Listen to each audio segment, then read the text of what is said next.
Good evening, everyone. How many of you wrote a dream on those paper plane?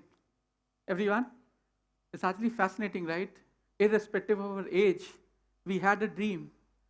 In the childhood, we had a dream when we were young, and we have a dream even right now.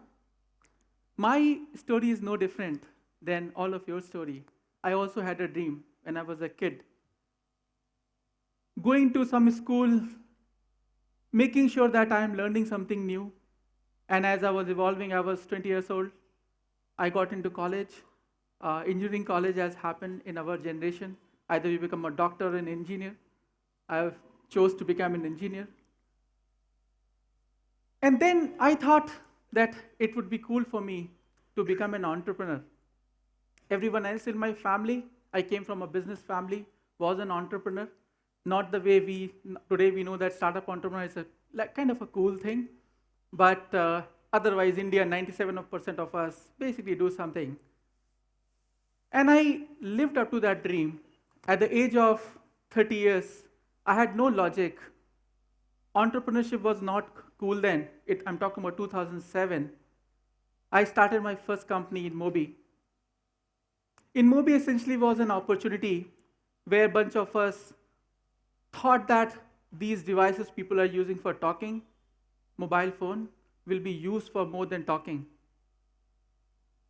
And our vision, or you say our hunch, was not very incorrect. See what mobile phones are doing today. You are using not only for talking, but the word actually centers around them. But at the same time, in Mobi was a story of an opportunity which we were able to foresee. But Yulu journey was very special. And I was 35 years old, I had another dream.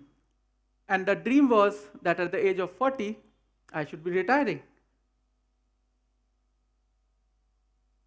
It was actually a cool dream. I almost convinced my wife that don't worry, we'll have a beachside home and we'll send our kids to hostel or some college and our life is sorted. Don't worry about that. And I was about to turn 40. Our life, we're always on a treadmill or working very hard and workaholic thing if you run a startup.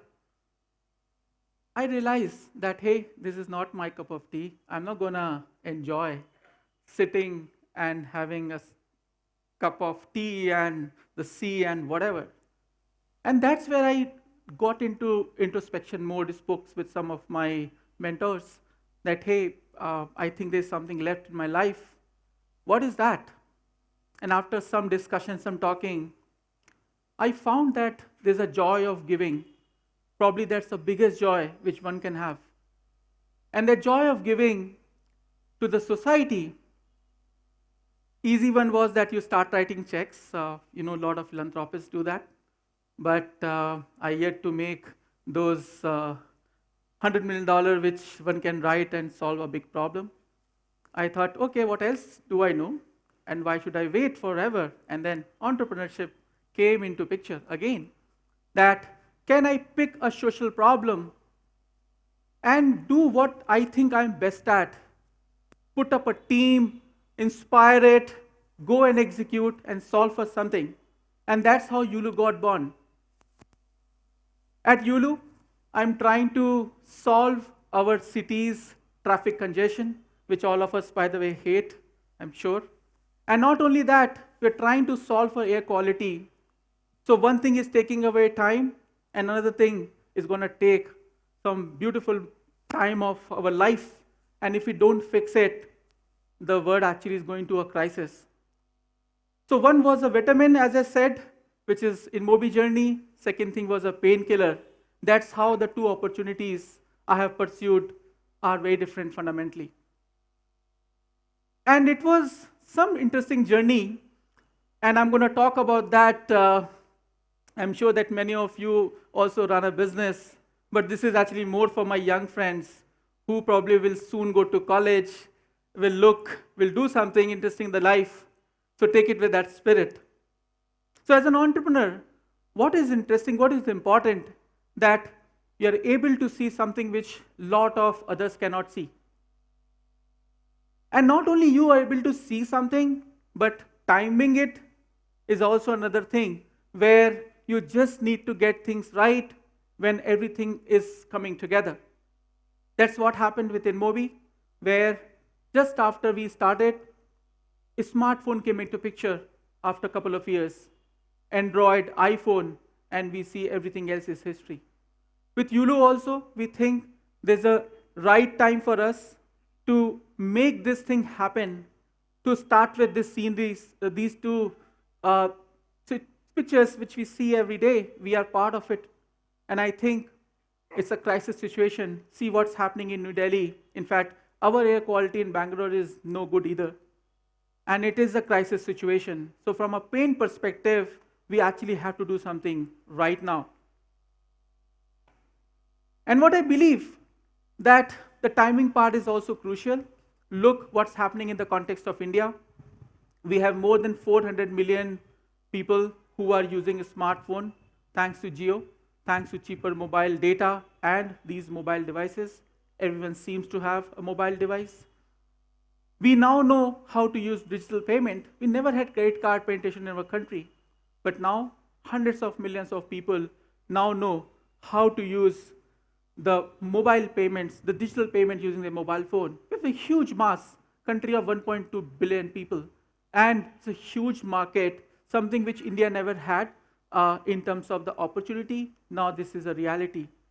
And there's a IoT, which is nothing but some device which you can make any product smarter. So this is now happening at scale. This device actually costs not a lot of money, maybe $10, $15, and you can make anything smart. And that actually brings the business model disruption, which was much needed for business like us, business like Yulu. EV is something which all of us have been now reading about. Every day you see a new car being launched. Every day there's new vehicle being launched. Every day you look at one policy being made. And I think this is a time where the gravity of the problem is supremely out there. It's a huge one. At the same time, from a timing perspective also, it's up there. And I think there's no better time than right now for us to pursue business like Yulu and do something about it.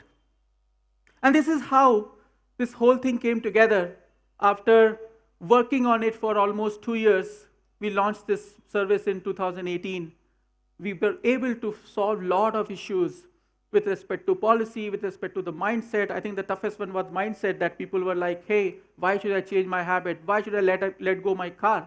I'm much more comfortable. But now people are starting to realize that the journey has to start from them. And to start with, I need to go to my office in time. Forget I will be making word greener. That may be a secondary agenda. People can talk about it, brag about it. But this is what is happening. We have millions of people now doing micro mobility, as we say, or the eco-friendly mobility, and they're saving a lot of time and hassle. Just some interesting facts. We have done close to 225 million kilometer trips till date in last 2 years, saving 2 billion kilogram worth carbon emission. And this is just journey starting. We think that we have a long way, and I look for a world where we will be able to make a much bigger impact because of the mission what we are on. Just like any journey, it's always ups and downs. My two journeys, which was in Mobi, where I was there for almost 12 years, and Yulu has its own set of interesting instances. Particularly with Yulu, where a lot of us used to think that, hey, you put up these bikes on the road, who will take care of that?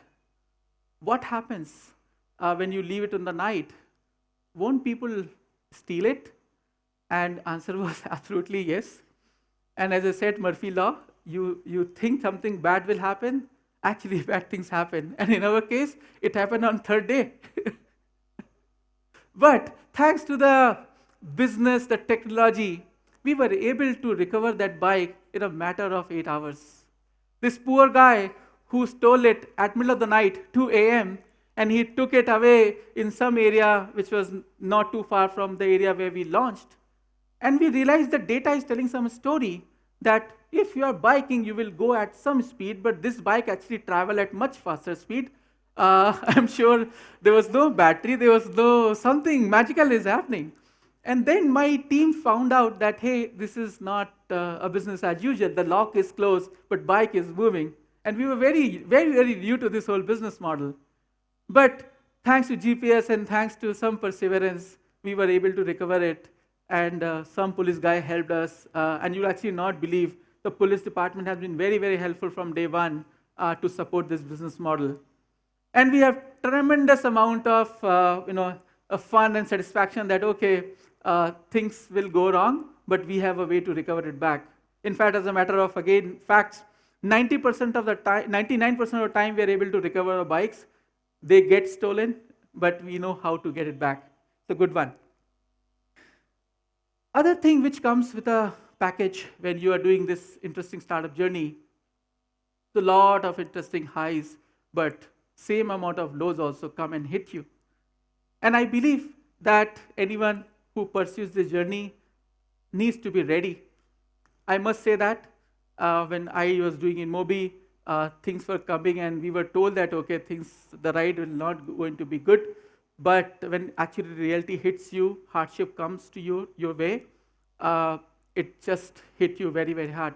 In the context of InMobi, I remember we started the company with a very different business model. It was all feature phone. There was no smartphone, by the way. So the model was that you send an SMS to a short code and some deal will come to you. So you're looking for a deal for shoes or for food or whatever, a sub coupon code will come to you and you use it. And then that thing never worked. People just failed to remember those short code and who will do this difficult thing.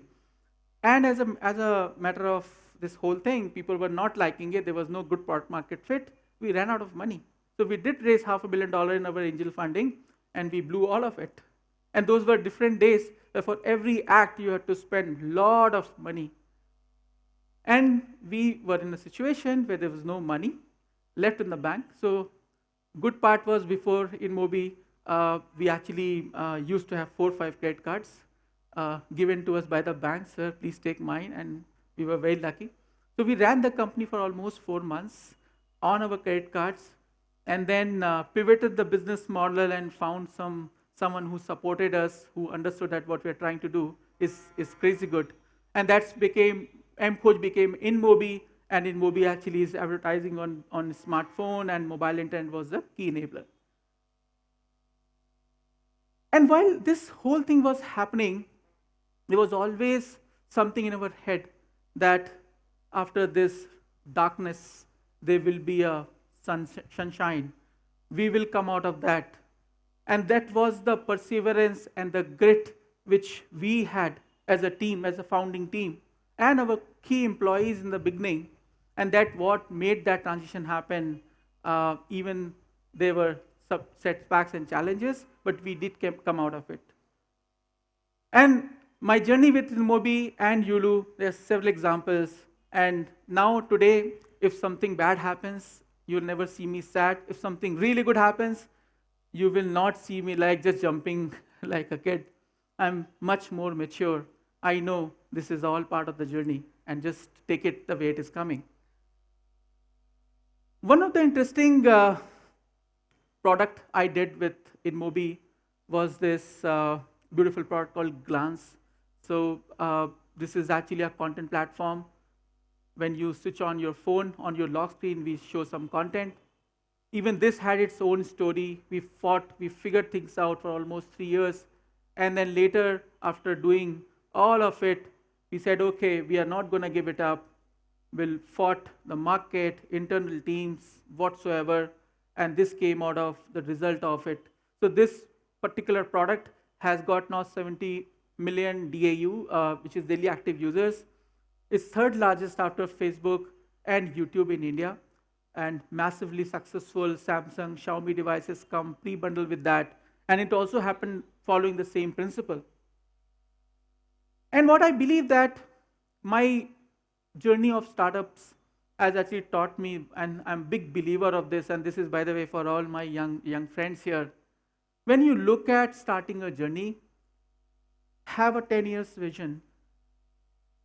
Make sure that the problem which you're going to pick whenever you are ready, you're not going to give it up. It's not for a year. And as a human being, we actually tend to overestimate what we can individually achieve in 1 year. And we underestimate what will happen and what can happen in 10 years. When I made our first plan, business plan for Yulu, what now I think we will be achieving in third or fourth year, we wanted to achieve in 6 months or 1 year. That's the level of things which we tend to overestimate. And as long as this thing is clear, you are never worried about those hardship and all of it I spoke about. And if you look at it, some things truly happen in our last 10 years. So mobile internet is one big thing which happened, which has truly transformed our lives. Other example which I'm very fascinated about is self-driving car. It was only in science fiction. We never believed that a car will drive on its own. And it is very fascinating. I've seen it in some test setting in San Francisco and bunch of other cities. When will it happen in Bangalore? Don't ask me, because they need to train the cars for potholes, which I think is a tough problem. Hopefully they will put a camera. But look at this. This is fascinating. This is fascinating. Brilliant example. And other thing where you can relate this whole decade thing, how everything changes in 10 years, in one decade. Look at our own Indian startup ecosystem. Things have changed. InMobi started 2007 when the act of entrepreneurship itself was seen as something which was not cool. I heard my fellow speaker, the act of being a dancer was not cool. My father, when I told him, I think I told him after 6 months that I am on this journey, and he actually almost felt that I must have got fired from my job or something is not right. At the same time, okay, you got a founding team who were crazy, but who will do the job? You need a core team. Trust me, finding core team was even more difficult because they thought that if they work for a startup, which is like some weird name, I'm coach, they will not find girlfriend, boyfriend. And it actually happens in our case, where a guy who was very passionate, very, very passionate, we literally found him on the street. He was trying to sell us a dongle, Tata Indicom dongle. And we said, okay, you look like a good salesman, dude. Why don't you come? We'll talk. And we had a very shady office in Mumbai, some patli gali, and you just try to find InMobi office. And then he came, he walked in, we convinced him that we are changing the word, and somehow we convinced him, out of college guy. And then he joined. His father, just like my father, was very, very upset. And he said, dude, if you work on this company, I'll not be able to find you a girl. And he had an offer with Infosys. And nothing against Infosys, I truly respect that company.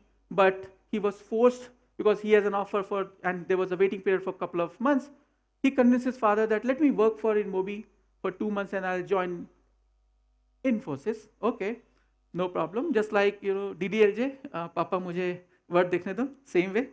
So he explored, he came, and then his father insisted that you have to leave this company, you have to join Infosys, because I don't want to see you wasting your time. And then he went there. He did not like it because he got this excitement of working for a startup, and he rejoined us.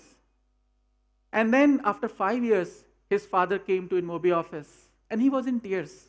And he was like, oh my God, I was stopping you to work for this company. And we actually had those stories. And this is how things have changed. Versus right now, when I put up a job description on my LinkedIn, I get at least 1,000 CVs. People are dying to work for startups. Look at what's happening in college, where only 1 or 2 people many of them will just go for some masters or some job, whatever. But look at the situation right now. Half of the batch wants to work for a startup. 10% of the batch wants to do something on their own. What has changed? I'm talking about India. I'm not talking about some other remote country in the world. This is where India has changed. And see, if I look at some of the success stories, they all happened in decades. They had to solve all problems brick by brick. Be it Flipkart, one of my favorite examples, they introduced cash on delivery because we did not have credit card. They introduced e-card because there was no logistic thing which can bring your shopping to your home. And this is all fascinating companies built by entrepreneurs. And what I believe that this is the opportunity which happened last 10 years. But if I fast forward that for this decade, I think I've been even more excited because the opportunity in front of us is far more fascinating. As my respected teacher, they are doing something very incredible for the country. They are teaching us, preparing us a future generation. Or look at a person who is defending, who is in the army, protecting our borders. Look at the doctor who is saving life. And that's how I believe entrepreneurs are no different. As long as you're going after a big problem, not trying to solve how to deliver a brownie at 12 in the night, I think you are on something truly, truly good. And I believe that just like other people are helping in the nation building, entrepreneurs can also help in the national building. And what I believe, unfortunately, India has hundreds of problems. At the same time, these problems are also opportunity for a bunch of us to put our next 10 years and solve it. All you need, 100 problems, you need maybe 1,000 startups done by 100,000 people. That's all you need. That's all you need. 100,000 people solving 100 problem of India. Imagine what will happen to our country in next 10 years. So this is my dream, perfect for the theme of this TEDx today, that I want to see my young fellow friends to pick a problem that matters to the country, which you are passionate about. Give your next 10 years and trust me, something truly magical will happen. Thank you very much.